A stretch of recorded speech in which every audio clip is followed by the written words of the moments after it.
Some people say that the worst pain in life is not being hated by someone you love, but being doubted by them. Elias would come to understand this truth on a rainy Tuesday night that would change everything he thought he knew about love, trust, and the man who held his heart in his hands. The story begins 6 months earlier, on a spring morning when the cherry blossoms were just beginning to bloom across the city. Elias was 28 years old, and his life was simple and sweet, just like the pastries he baked every morning at his Aunt Rose's bakery. He would wake up before sunrise, tie his apron around his waist, and spend hours mixing dough, decorating cakes, and filling the small shop with the warm smell of fresh bread. His hands were always dusted with flour, and his smile was always ready for every customer who walked through the door. Aunt Rose often told him that he had a gift for making people feel welcome, that his gentle nature was rarer than any expensive ingredient they could buy. On that particular spring morning, Aunt Rose had received a special order from a big company downtown. They wanted 5 dozen assorted pastries delivered to their office building by 9 o'clock sharp. It was their biggest order in months, and Aunt Rose trusted only Elias to handle it. He carefully packed each pastry into neat white boxes, stacked them in a carrier, and took the bus across the city to the towering glass building that seemed to touch the clouds. The lobby was made of polished marble that reflected the morning light like a mirror. Elias had never been inside such a fancy place before. Men and women in expensive suits rushed past him, talking on their phones and carrying leather briefcases. He felt small and out of place in his simple clothes and flour-stained sneakers, but he held tight to his pastry carrier and walked toward the reception desk. That was when it happened. A tall man in a dark suit came around the corner at the exact same moment Elias turned, and they collided with a crash that seemed to echo through the entire lobby. The pastry boxes stayed safe in their carrier, but the coffee cup the tall man had been holding flew through the air and splashed all over his expensive jacket. Elias felt his face turn red with embarrassment. He immediately started apologizing, pulling napkins from his pocket and trying to help clean up the mess. The tall man stood frozen, staring down at the coffee dripping from his clothes. Elias expected anger, expected to be yelled at or maybe even thrown out of the building. But when the man finally looked up, his gray eyes were not filled with rage. They were filled with something else, something Elias could not quite name. Curiosity perhaps. Or maybe just surprise that someone would actually care about ruining his suit. The man's name was Damian Cross, though Elias would not learn this until later. Damian was 32 years old and controlled more money and power than Elias could imagine. He owned half the buildings in the city, had thousands of people working under him, and made decisions every day that affected countless lives. People feared him, respected him, and never dared to question him. He had built walls around his heart so high and so thick that no one had gotten close to him in years. But something about the gentle young man with flour on his cheek and genuine worry in his warm brown eyes made those walls crack, just a little bit. Damian waved away Elias's apologies and told him not to worry about the suit. He asked where the pastries were going, and when Elias explained about the delivery, Damian personally walked him to the correct floor. They rode the elevator together in silence, but it was not an uncomfortable silence. It felt like the moment before something important is about to begin, like the pause between lightning and thunder. When the elevator doors opened, Damian took one of the pastry boxes, tried a small cream puff, and his expression softened in a way that shocked his employees who were watching. He told Elias that it was the best thing he had tasted in years, and Elias's heart did a little flip in his chest that he did not quite understand yet. For the next 2 weeks, Damian found excuses to visit the bakery. He would come in during his lunch break, buy a coffee and a pastry, and sit by the window watching Elias work. Aunt Rose noticed, of course. She had raised Elias since he was a little boy, and she could read his feelings like words on a page. She saw the way her nephew's eyes would light up when the tall, serious man walked through the door. She saw the way Damian's cold expression would melt into something warmer whenever Elias smiled at him. She worried because she knew that people from different worlds rarely found happiness together, but she also knew that the heart wants what it wants, and no amount of warning can change that. On the 15th day, Damian asked Elias to have dinner with him. Not at a fancy restaurant where people might see them, but at a small, quiet place on the edge of the city where no one would recognize Damian's face. Elias said yes without hesitation, and that dinner became the first of many secret meetings. They would see each other 2 or 3 times a week, always in hidden places, always away from the eyes of Damian's world.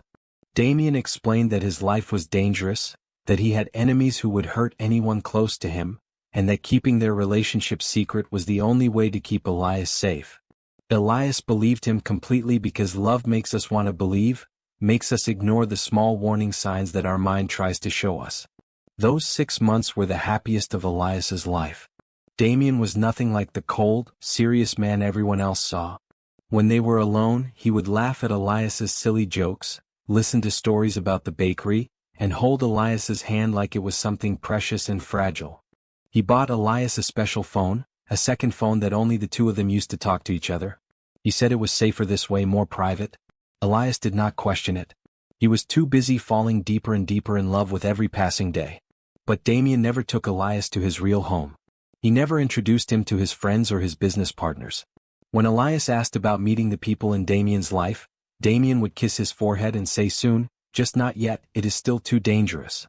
Elias told himself that it did not matter, that love was enough, that eventually Damian would feel safe enough to let him into every part of his world. He told himself these things even as a tiny voice in the back of his mind whispered that maybe, just maybe, something was not right. During the 5th month of their relationship, Elias started feeling sick in the mornings. At first he thought it was just stress from working long hours at the bakery. But when the sickness continued for 2 weeks, Aunt Rose insisted he see a doctor. The news that came back was impossible, miraculous, and terrifying all at once. Elias was going to have a baby. In this world, through circumstances that science could barely explain, some men could carry children. It was rare, it was special, and it was happening to Elias. He was carrying Damian's child. No, the doctor corrected after another examination, he was carrying Damian's children. Twins. Elias walked home from the doctor's office in a daze, his hand pressed against his stomach where 2 tiny lives were growing. He felt joy and fear mixing together in his chest until he could barely breathe. He wanted to call Damian immediately to share this incredible news, but something made him wait. He wanted to tell Damian in person, wanted to see his face when he heard that he was going to be a father. Elias imagined that moment 1,000 times over the next few days. He imagined Damian's surprise, his happiness, maybe even tears of joy. He imagined them finally being able to stop hiding, finally being able to build a real life together with their children. These dreams kept him warm at night and made him smile throughout the day. What Elias did not know was that his world was about to come crashing down around him. Marcus Vale had been Damian's assistant for 5 years. Everyone thought Marcus was loyal, thought he was Damian's most trusted friend. But Marcus was a snake wearing a human face, patient and poisonous, waiting for the perfect moment to strike. He had discovered Damian's secret relationship with Elias 3 months earlier, and he had been carefully building a trap ever since. Marcus wanted Damian's power, wanted his money, wanted his position. He knew that destroying Damian emotionally was the first step to taking everything he had built. Marcus spent weeks creating fake evidence. He edited photographs to make it look like Elias was meeting with people who were Damian's enemies. He created fake bank records that suggested Elias was being paid to spy on Damian.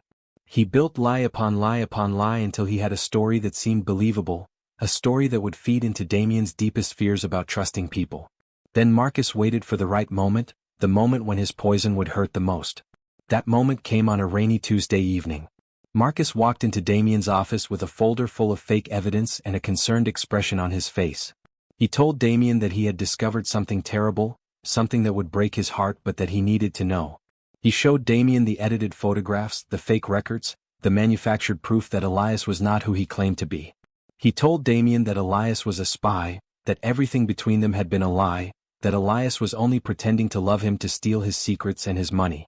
Damian stared at the evidence for a long time, his face becoming harder and colder with each passing minute.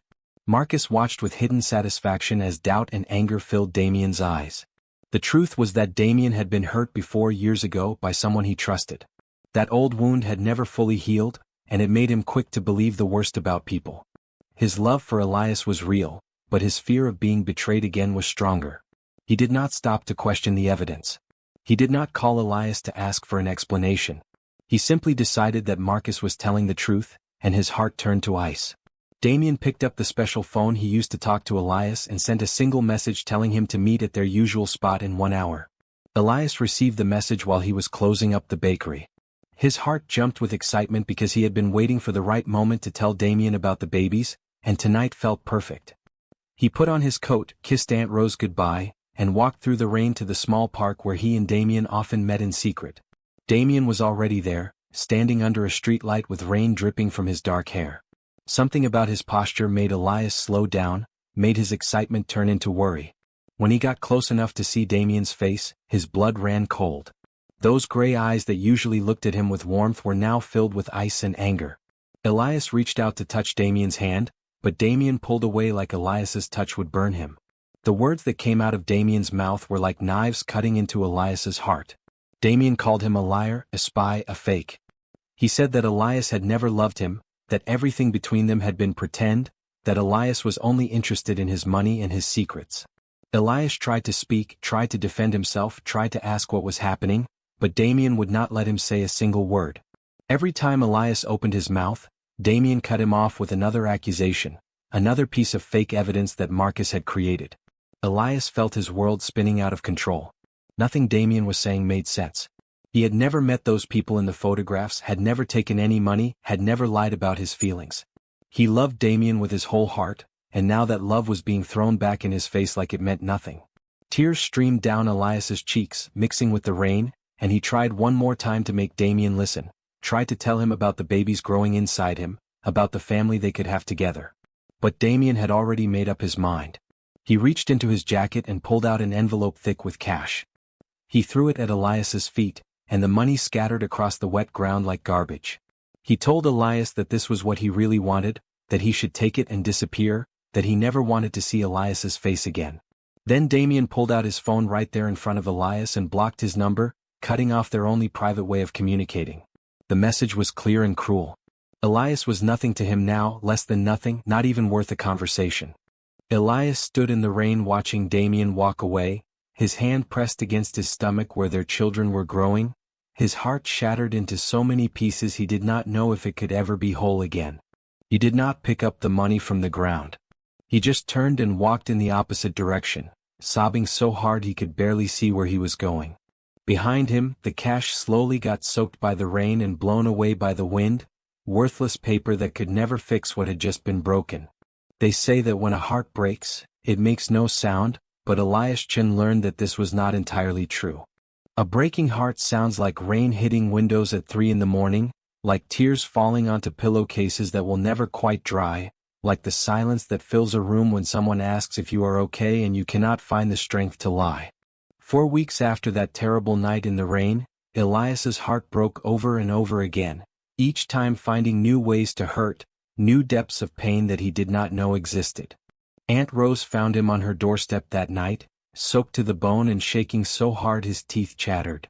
She did not ask questions. She simply wrapped him in warm blankets, made him hot tea that he could not drink, and held him while he cried until no more tears would come. When the sun rose the next morning, Elias was still sitting in the same chair, staring at nothing, his eyes red and swollen. Aunt Rose sat down across from him and waited. She had learned long ago that sometimes the best thing you can do for someone in pain is just to be present, to let them know they are not alone in their suffering. It took 3 days before Elias could speak about what happened. When the words finally came, they tumbled out in broken pieces, the story making less sense each time he tried to tell it. He talked about the accusations, the money thrown at his feet, the way Damian had looked at him like he was a stranger, like the past 6 months had meant absolutely nothing. Aunt Rose listened to every word, her face growing sadder with each detail. When Elias finally fell silent, exhausted from reliving the nightmare, she asked him the question he had been avoiding. "Are you going to tell him about the babies?" Elias looked down at his hands, at his stomach that did not show any sign yet of the life growing inside. He thought about calling Damian, about finding some way to reach him and tell him the truth. But then he remembered the ice in those gray eyes, the cruelty in that voice, the complete certainty with which Damian had decided that Elias was a liar. What would be the point of telling someone who had already decided you were worthless? What if Damian thought the pregnancy was just another lie, another scheme to get his money? The thought of being rejected again, of having this precious news thrown back in his face, was more than Elias could bear. He told Aunt Rose that he would not tell Damian anything, that he would raise these babies alone, that he would prove to himself and to the world that he did not need someone who could doubt him so easily. Aunt Rose looked at him with eyes full of worry and love. She reminded him that raising 2 children alone would be incredibly difficult, that he had a right to ask for help, that those babies deserved to know their father. But Elias had made up his mind, and once Elias decided something, changing his mind was like trying to move a mountain with your bare hands. The first month was the darkest. Elias could barely get out of bed most mornings. The bakery kept running because Aunt Rose worked double shifts, doing both her job and Elias's while he lay upstairs staring at the ceiling. She would bring him food that he barely touched, would open the curtains to let in light that he immediately wanted to shut out. Some days, the only reason Elias got up at all was because he knew he had to take care of the babies growing inside him, had to eat and drink and stay healthy even though his heart felt like it was dying. The morning sickness made everything worse. He would wake up feeling ill, rush to the bathroom, and then cry because being sick reminded him of the doctor's appointment, which reminded him of his plans to tell Damian, which reminded him of how spectacularly everything had fallen apart. It was a cycle of pain that seemed to have no end, a loop that played over and over in his mind until he thought he might go crazy from it. Aunt Rose finally sat him down at the end of that first month and told him something that would change his perspective. She said that grief was natural and necessary, that he needed to feel all these painful emotions to eventually move past them. But she also said that he could not let his grief swallow him whole, could not let Damian's cruelty define the rest of his life. She reminded him that he had 2 innocent lives depending on him now, 2 babies who would need a father strong enough to protect them, love them, and show them how to survive in a world that could be cruel and unfair. Those words sank into Elias's heart like seeds planted in dark soil. They did not bloom immediately, but they were there, waiting for the right moment to grow. Slowly, day by day, Elias started to come back to life. He started getting out of bed before noon. He started eating full meals again. He started helping in the bakery for a few hours each day, his hands remembering the familiar motions of kneading dough and decorating cakes. The work was good for him. It gave him something to focus on besides his pain, something productive to do with his hands and his mind. As his belly started to grow, Elias found himself talking to the babies. He would place his hands on his stomach and tell them about his day, about the customers who came into the bakery, about Aunt Rose's terrible jokes that somehow always made him smile despite himself. He told them that even though their other father did not know they existed, he would love them enough for 2 parents. He promised them that he would never let anyone make them feel worthless or doubted, that he would believe in them always, no matter what. The pregnancy was not easy. The doctor warned him that carrying twins put extra stress on his body, that he needed to be careful and rest often. Some days Elias felt so tired he could barely stand. Other days his back hurt so much that even lying down brought no relief. But through it all he kept going. He kept showing up, kept working, kept preparing for the day when these 2 little lives would enter the world and change everything. During the 6th month of his pregnancy, Elias started taking business classes at the community college. It was Aunt Rose's idea. She said that the bakery was doing well enough to hire someone to help with the baking, and that Elias should use this time to learn skills that would help him build a better future for his children. At first, Elias thought it was crazy to try to study while pregnant and heartbroken. But the classes turned out to be exactly what he needed. They challenged his mind, gave him goals to work toward, and showed him that he was capable of more than he had ever imagined. He learned about accounting and marketing, about customer service and business planning. His teachers were impressed by how quickly he absorbed information, how hard he worked despite his growing belly and obvious exhaustion. His classmates became friends who supported him and cheered him on. For the first time since that rainy night, Elias started to believe that maybe, just maybe, he could build a good life from the broken pieces of his heart. The twins were born on a cold winter morning exactly 9 months after that terrible night in the rain. The labor was long and painful, lasting nearly 18 hours. Aunt Rose held his hand through every contraction, wiped his forehead with cool cloths, and whispered encouragement when Elias was sure he could not go on. When the first baby finally arrived, crying loud and strong, Elias felt something shift inside his chest. The doctor placed the tiny boy on his chest, and Elias looked down at the small, perfect face and felt love so powerful it took his breath away. 10 minutes later, the second baby was born, just as loud and just as perfect as his brother. Elias held both of his sons and cried, but these were not tears of sadness. These were tears of overwhelming love, of gratitude, of a fierce protective instinct that rose up inside him like a tidal wave. He had created these beautiful lives. He had carried them and kept them safe. And now he would raise them and show them what real love looked like. He named the first baby Adrian, which meant brave because Elias had to be brave to survive what he had been through, and this baby represented that bravery. He named the second baby Silas, which meant of the forest, representing new growth and new beginnings. Both boys had their father's gray eyes, those same eyes that had looked at Elias with such coldness on that rainy night. But when Adrian and Silas looked at Elias, their eyes held only love and trust and the innocent belief that their papa would keep them safe from everything bad in the world. The first year with the twins was exhausting in ways Elias had never imagined. Babies needed constant care, constant attention, constant love. They woke up every few hours needing to be fed. They cried when they were hungry, when they were tired, when they were uncomfortable, and sometimes for reasons Elias could not figure out no matter how hard he tried. He walked the floor at 2 in the morning bouncing a screaming baby while the other one slept. He changed countless diapers, gave countless baths, and sang the same lullabies over and over until he knew them better than his own name. But even in his exhaustion, Elias found joy. He found it in Adrian's first smile, in the way Silas would grab his finger with his tiny hand and hold on tight. He found it in their first laughs, their first words, their first wobbly steps across the living room floor. Every milestone was a victory, every day was proof that he was doing something right, that these babies were thriving despite having only one parent who knew they existed. Aunt Rose was a blessing during those early years. She helped with night feedings, played with the babies when Elias needed to sleep, and ran the bakery while Elias focused on being a father. She loved Adrian and Silas like they were her own grandchildren, spoiling them with toys and treats and endless patience. The bakery itself became a playground for the twins as they grew. They would toddle around the kitchen watching their papa work, their hands always sticky with frosting, their faces always covered in flour. As the twins grew from babies into toddlers, Elias found himself healing in ways he had not expected. The sharp pain of betrayal slowly dulled into a distant ache. He stopped thinking about Damian every single day. He stopped wondering what if and started focusing on what is. His business classes paid off when he helped Aunt Rose expand the bakery, adding new products and finding new customers. The bakery's reputation grew, and soon they were making more money than they ever had before. Elias also started building walls around his heart, not to keep out everyone, but to protect himself from ever being hurt like that again.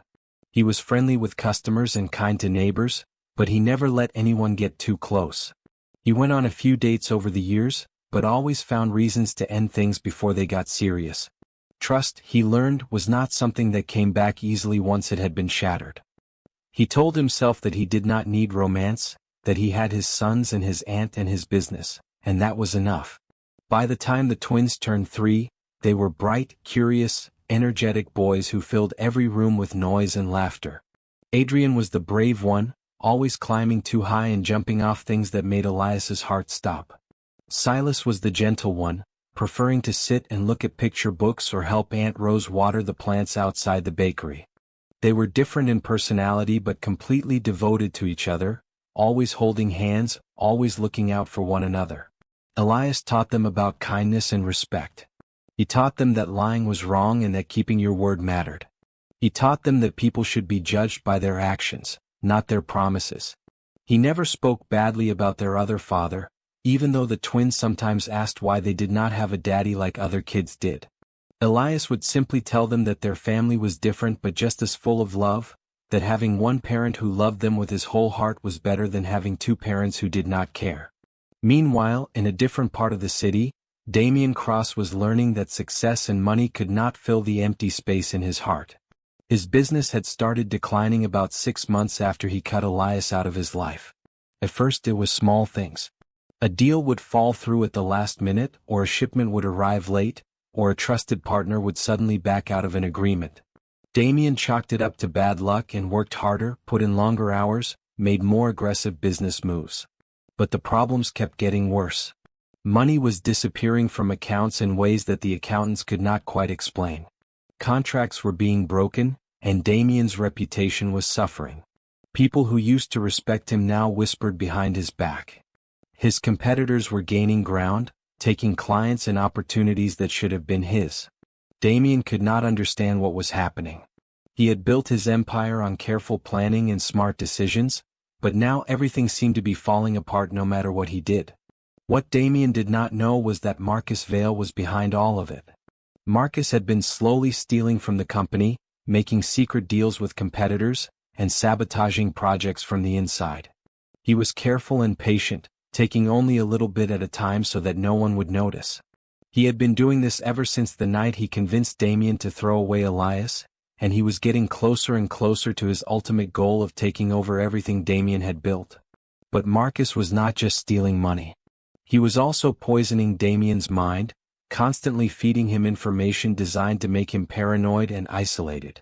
He convinced Damian that his other employees were disloyal, that his friends were only using him, that everyone wanted something from him. Damian started pushing people away, trusting no one, becoming the cold and bitter person that everyone thought he was. His penthouse apartment was filled with expensive things but empty of warmth. He would come home late at night, pour himself a drink, and stare out at the city lights wondering why success felt so hollow. Sometimes, late at night when he was alone, Damian would take out his old phone, the one he had used to talk to Elias. He never unblocked the number. His pride would not let him admit that maybe, just maybe, he had made a terrible mistake. But he would scroll through their old messages, reading the sweet and simple text that Elias used to send him. Good morning messages with little heart emojis. Pictures of pastries Elias had made. Silly jokes that had made Damian laugh when nothing else could. One night, after drinking too much wine and feeling lonelier than he had ever felt in his life, Damian whispered Elias's name into the empty room. He wondered where Elias was now, if he was happy, if he had found someone else to love. He wondered if those accusations had been true, or if Marcus had been wrong. But even as doubt crept into his mind, Damian's pride kept him from investigating further, from reaching out, from admitting that he might have destroyed something precious based on lies. Secrets have a way of revealing themselves at the worst possible moments, like weeds that push through concrete no matter how hard you try to bury them. Marcus Vale had been careful for 4 years, taking money slowly, covering his tracks perfectly, building his empire on the ruins of Damian's trust. But greed is a hungry beast that grows larger the more you feed it, and Marcus's greed had grown too big for caution to contain. It started with a simple mistake. Marcus had been moving money from one of Damian's offshore accounts into his own personal investment fund, something he had done dozens of times before without getting caught.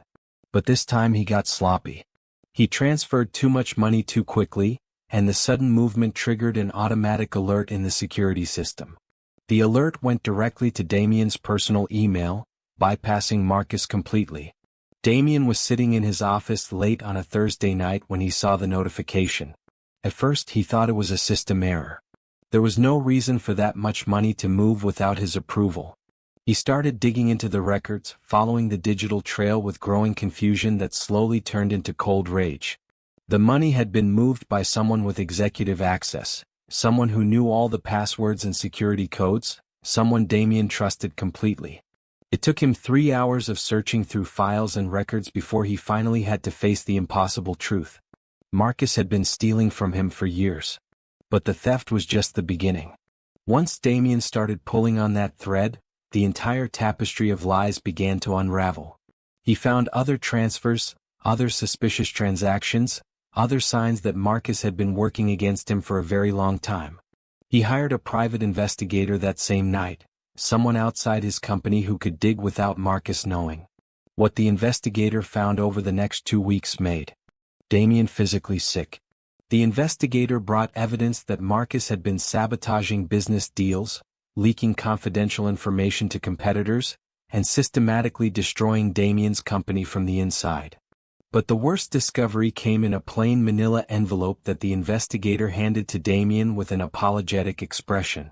Inside were the original unedited photographs that Marcus had shown Damian 4 years ago. The real photos showed Elias doing completely innocent things like buying groceries, walking to the bus stop, and sitting in the park reading a book. Next to each original photo was the edited version Marcus had created, with fake backgrounds and digitally inserted people to make it look like Elias was meeting with Damian's enemies. The investigator also found bank records, the real ones this time, showing that Elias had never received any mysterious payments. He found emails between Marcus and a photo editing service, messages that proved Marcus had paid someone to create the fake evidence. He found Marcus's personal notes, detailed plans written in his own handwriting, outlining exactly how he would destroy Damian's relationship with Elias and why. Marcus had been jealous, the notes revealed. He had seen Damian happy for the first time in years, had watched him smile and laugh and become human again, and he could not stand it. So he had decided to take that happiness away, to make Damian miserable and alone, to break him down piece by piece until there was nothing left. Damian sat in his office holding the evidence of his own terrible mistake, and something inside him cracked open. He had destroyed an innocent person based on lies. He had thrown away real love because he had been too afraid to trust it. He had looked into Elias's eyes that rainy night and seen genuine confusion and hurt, and he had ignored those signs because believing Marcus's lies had been easier than facing his own fears. The weight of what he had done crashed over him like a wave, and for the first time since he was a child, Damian Cross put his head in his hands and cried. The next morning, Damian fired Marcus in front of the entire company. He stood in the main conference room with all his employees watching and told them exactly what Marcus had done, showed them the evidence, and announced that he was pressing criminal charges for theft, fraud, and corporate sabotage. Marcus tried to deny everything, tried to lie his way out of trouble one more time, but the evidence was overwhelming. Security escorted him out of the building while he screamed threats and accusations. Within a week, Marcus was arrested. Within a month he was on trial. Within 3 months he was in prison, sentenced to 15 years for his crimes. But destroying Marcus did not fix the real problem. Damian had lost something far more valuable than money or business success, and he knew that no amount of revenge against Marcus would bring it back.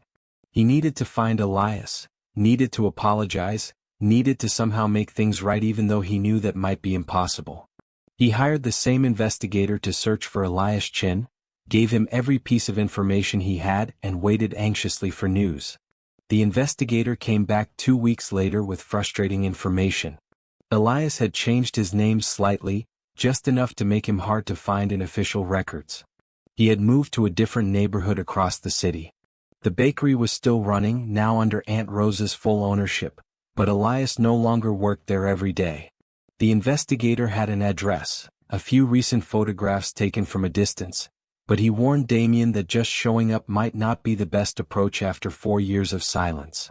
Damian did not care about best approaches or proper timing. He got in his car that very afternoon and drove to the address the investigator had given him. It was a small house near a park, modest but well-maintained, with flowers growing in boxes under the windows. Damian sat in his car across the street for an hour, trying to gather the courage to knock on the door, trying to figure out what he would say after all this time. But before he could move, the front door opened and 2 small boys ran out into the yard, laughing and chasing each other in circles. Damian's breath caught in his throat. The boys looked about 4 years old, maybe a little older. They had dark hair and bright smiles and were clearly twins. And when one of them turned to look toward the street, Damian saw his own gray eyes looking back at him from a small, innocent face. The world seemed to stop spinning. Time froze.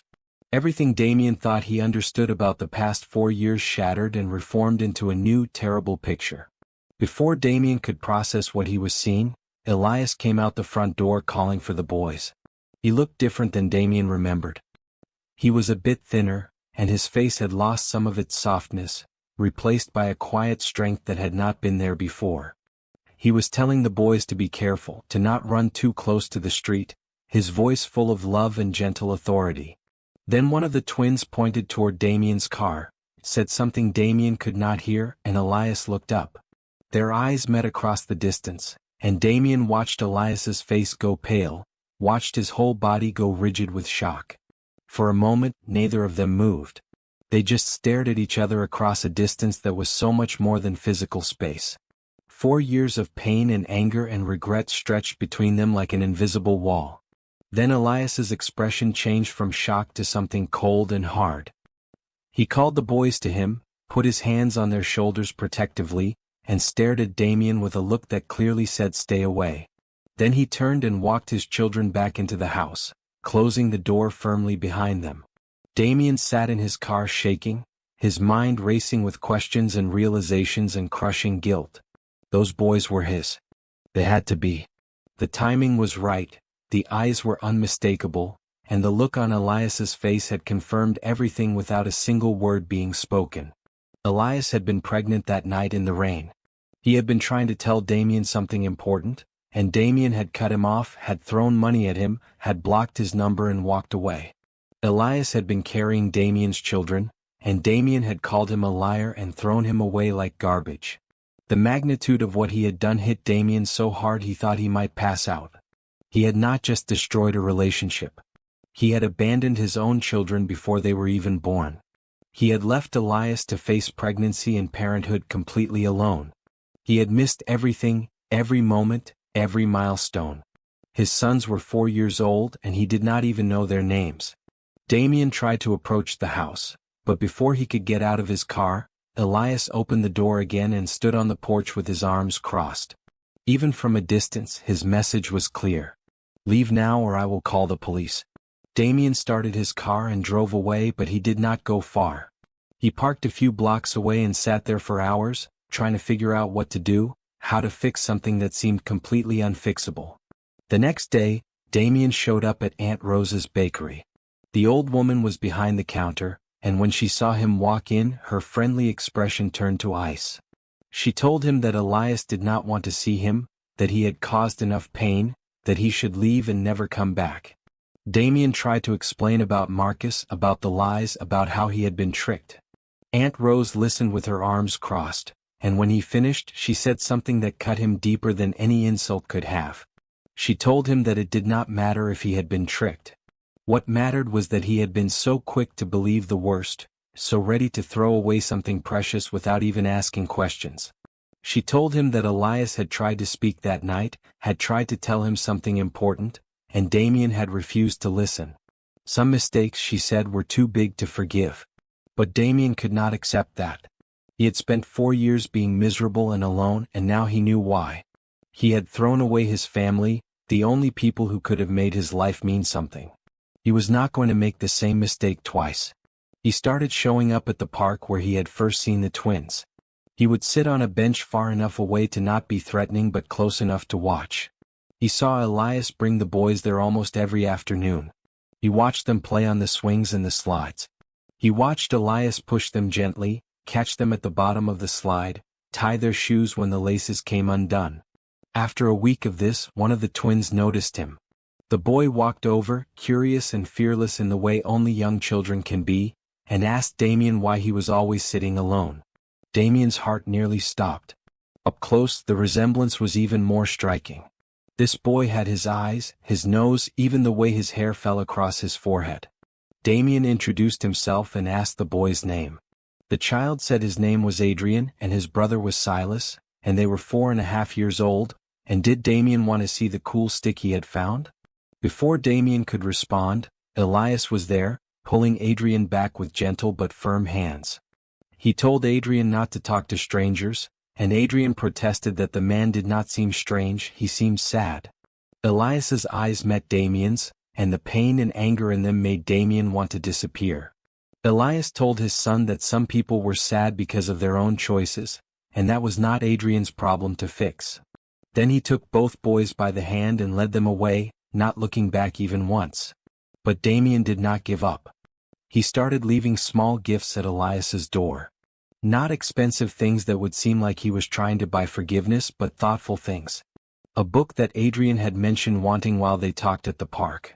A toy dinosaur that Silas had been looking at through a store window when Elias took the boys shopping. He never left notes, never demanded acknowledgement.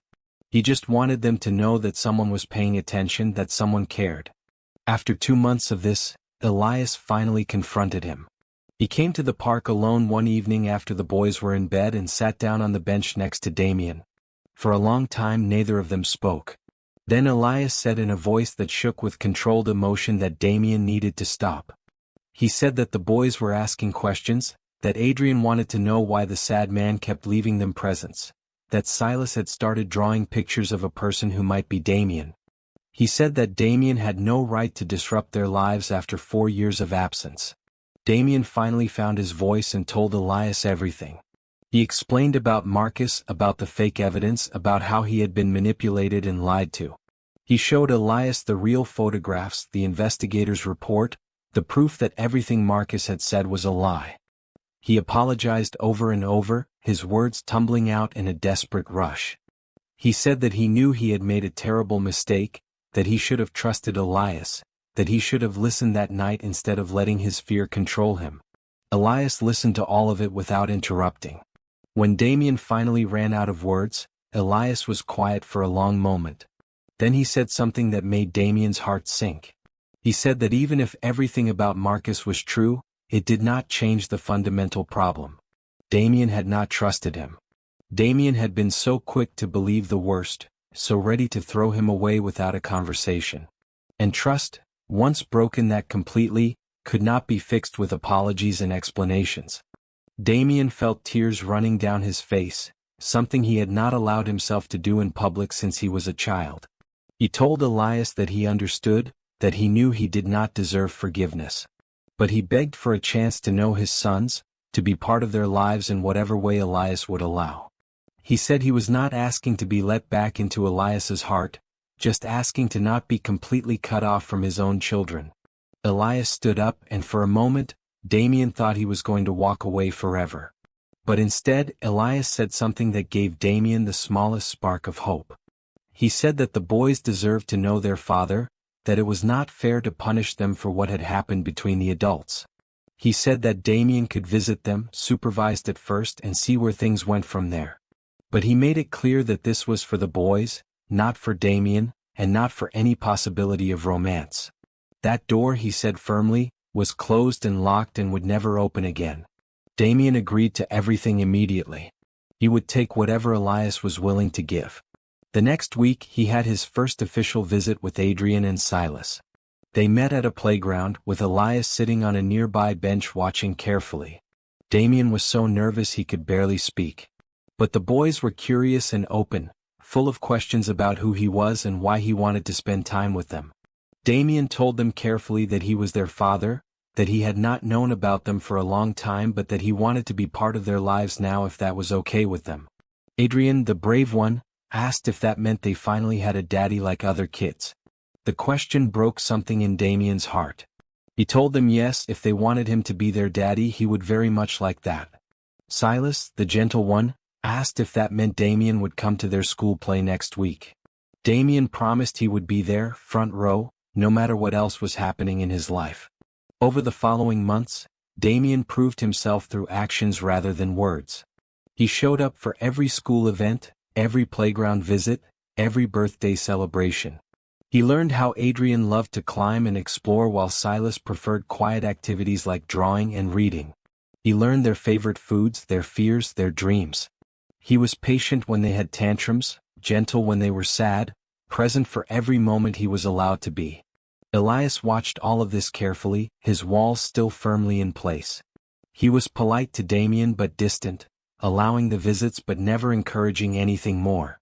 Sometimes Damian would catch Elias looking at him with an expression that might have been sadness or regret, but the moment always passed quickly, replaced by that careful neutrality that kept Damian at arm's length. A full year passed this way. The boys grew to love Damian, calling him Daddy Damian to distinguish him from Papa Elias. They would run to him when he arrived for visits, tell him about their adventures, ask for his help with problems. Damian had never known that being a father could fill the empty spaces inside him, that these two small people could make him feel more complete than all his money and success ever had. On the boys' 6th birthday, Damian threw them a party in a rented hall, inviting all their friends from school and the neighborhood. He had hired entertainers, bought more presents than 2 children could possibly need, and decorated the space with everything Adrian and Silas loved. During the party, he watched Elias laughing at something Aunt Rose said, saw him helping Silas open a difficult package, noticed the way he made sure every child at the party felt included and welcome. Damian realized that he had not just lost a partner 4 years ago. He had lost the best person he had ever known. That evening, after all the guests had left and the boys were tired and happy, Damian asked Elias if they could talk. They went outside while Aunt Rose put the boys to bed, standing under the stars in the quiet parking lot.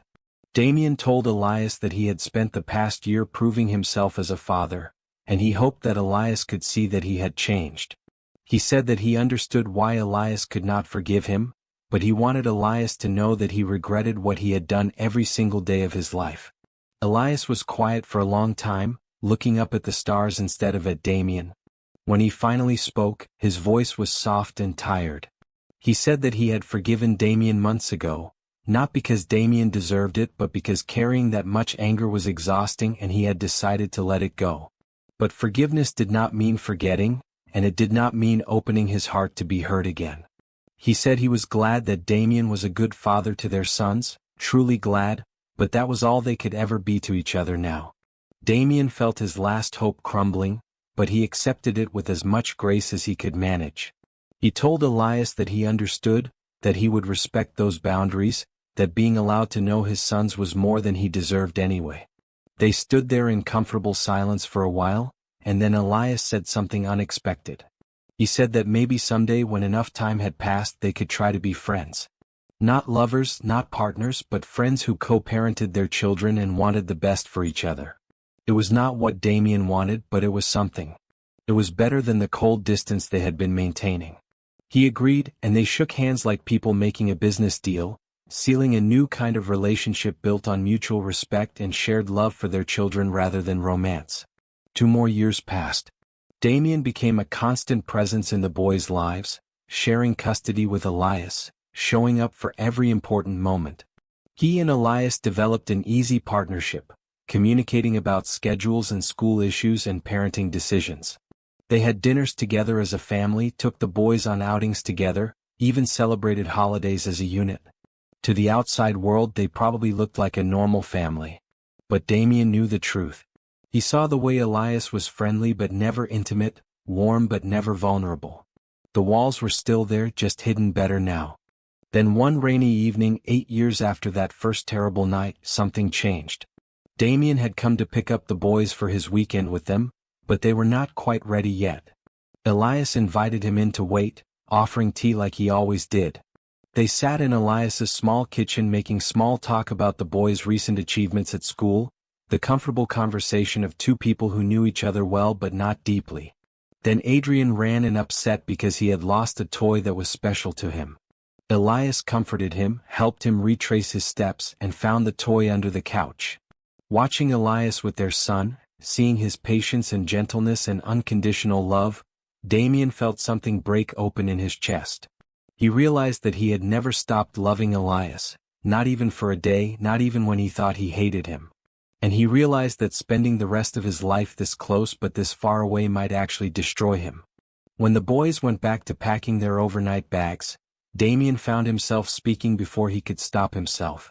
He told Elias that he knew they had agreed to just be friends, knew that Elias had moved on emotionally, but that he needed Elias to know something. He said that he loved him, had always loved him, would always love him. Not just as the mother of his children, not just as a friend, but as the person who made his whole world make sense. He said he was not asking for anything, not expecting anything to change, but after 8 years of holding it in, he needed to say it out loud at least once. Elias stood very still, his back to Damian, his hands gripping the edge of the kitchen counter. For a long moment he did not respond. Then his shoulders started shaking, and Damian realized with horror that Elias was crying. Damian started to apologize, started to say he should not have spoken, but Elias held up a hand to stop him. When Elias finally turned around, his face was wet with tears, but his expression was not angry. It was something else, something softer. Elias said that he had built his walls so carefully, had convinced himself that he was fine being just friends, had told himself that the attraction he sometimes felt was just old memories and not something real. But the truth was harder and more complicated. The truth was that he had never stopped loving Damian either, and that terrified him more than anything else in his life. Because loving someone who had hurt you once meant giving them the power to hurt you again, and Elias did not know if he was brave enough for that. They stood looking at each other across the kitchen, 8 years of carefully maintained distance suddenly feeling like an ocean they had to cross. Damian took a step forward and told Elias that he understood fear, that he had been afraid 8 years ago and it had made him do something unforgivable. But he had learned from that mistake.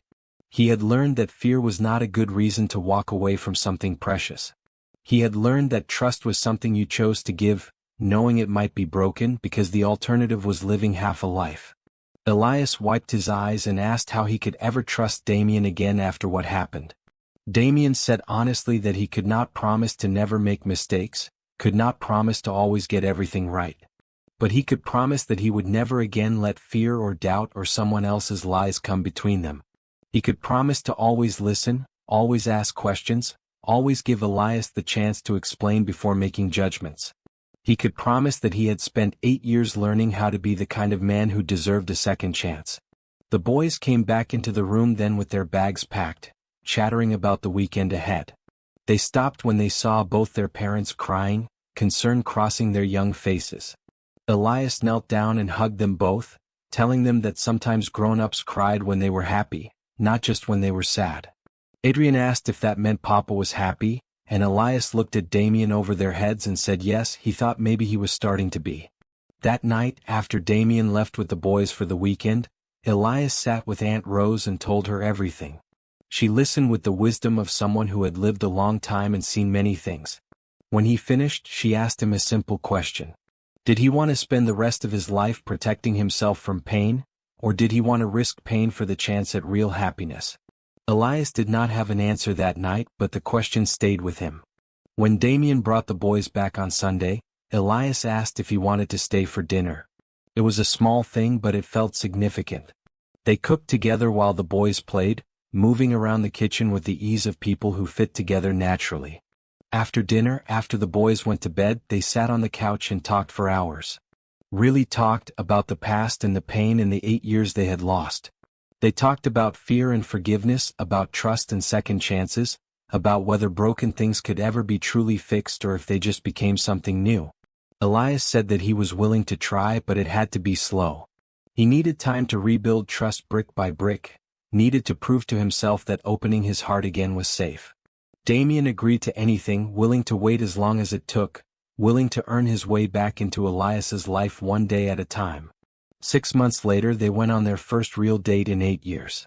A year after that, Elias finally said the words "I love you" out loud, and they meant more than they ever had before because they came from a place of choice rather than innocent first love. 2 years after that conversation in the kitchen, on the boys' 10th birthday, Damian proposed not with a grand gesture but with a simple question asked in private.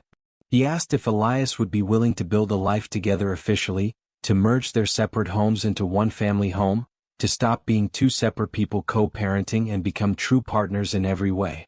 Elias said yes, but only after making Damian promise one more time that he would always listen, always trust, always choose to believe in them even when things got hard. Damian made that promise and kept it every day for the rest of their lives. They got married quietly with just Aunt Rose and the boys present, because the wedding was not about showing off or making grand statements. It was about two people who had been broken and had healed, who had been apart and had found their way back together, who had learned that love was not just a feeling but a choice you made every single day. Their story was not a fairy tale with a perfect happy ending. They still had arguments and disagreements. There were still days when old fears crept in and Elias had to remind himself to trust. There were still moments when Damian had to work hard to prove himself, to show that he had truly changed. But they faced these challenges together, with honesty and communication and the determination to never again let misunderstandings destroy what they had built. The boys grew up in a home filled with love and forgiveness and the understanding that people could make terrible mistakes and still become better. They learned that trust was precious and should never be given lightly, but that it was also worth fighting for when it mattered. They learned that revenge was not always about hurting someone back, but sometimes about showing them what they lost and giving them the chance to earn it back through years of patient effort. Damian's business eventually recovered and even thrived, but he never again let it consume his life the way it had before. Elias's bakery grew into a small chain of stores, each one maintaining the warmth and personal touch that had made the first one special. Together they built a life that was messy and complicated and real and beautiful. And on rainy nights, when the sound of water hitting the windows reminded them both of that terrible evening 8 years before, they would hold each other close and be grateful. Grateful for the pain that had taught them what really mattered. Grateful for the healing that had made them stronger. Grateful for the second chance that not everyone gets. Grateful that love, real love, was worth fighting for even when it seemed impossible. If this story touched your heart, if you believe in second chances and the power of forgiveness, please like this video and subscribe to our channel for more emotional romance stories. Share your thoughts in the comments below. Have you ever had to forgive someone who hurt you deeply? Do you believe people can truly change? Let us know your story, because every story of heartbreak and healing deserves to be heard. Thank you for listening, and remember that sometimes the greatest love stories are not about perfect people who never make mistakes, but about imperfect people who choose to keep trying no matter how hard it gets.